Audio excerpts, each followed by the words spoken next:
జగన్మోహన్ రెడ్డి గారు పథకాలు ఇచ్చి సోమరిపోతులను చేసిందని చెప్తున్నారు. అది చాలా తప్పండి. ఎందుకంటే ఈ రోజున పేదరికంలో ఉన్న వాళ్ళు, చాలా మధ్యతరగతి ఉన్న వాళ్ళు, బండ్ల మీద అమ్ముకునే వాళ్ళకి ఆర్థికంగా ఇబ్బంది చాలా ఉన్నాయి. అందుకోసం అవన్నీ వాళ్ళకి ఒక సహకారం ఇచ్చింది, అంతేగాని వాళ్ళని సోమరిపోతులను చేయలేదు. మరి అయ్యే పథకాలు, అయ్యే బడ్జెట్ మరి ఇప్పుడు ఎందుకు చేయలేకపోతున్నాడు?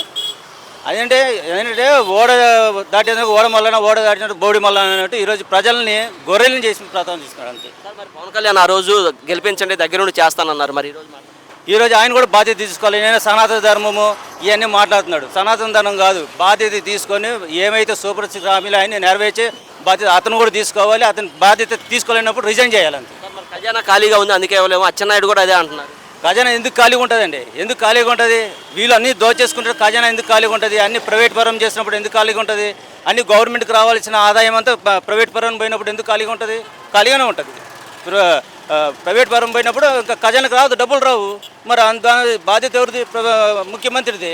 మరి ఆ ముఖ్యమంత్రి తీసుకోవాలి, బాధ్యత తీసుకోవాలి. ఏదే ప్రభుత్వానికి రావాల్సిన ఆదాయాన్ని ప్రభుత్వానికి వచ్చేటట్టు చూస్తే అతను చేస్తాడు. అంటే జగన్మోహన్ రెడ్డి అప్పులు చేసి వెళ్ళిపోయాడు, అందుకే ఈ విధంగా ఉంది. జగన్మోహన్ రెడ్డి ఏం అప్పులు చేయలేదు, అంత బాగానే చేశాడు, ప్రజలు బాగానే చూసుకున్నాడు.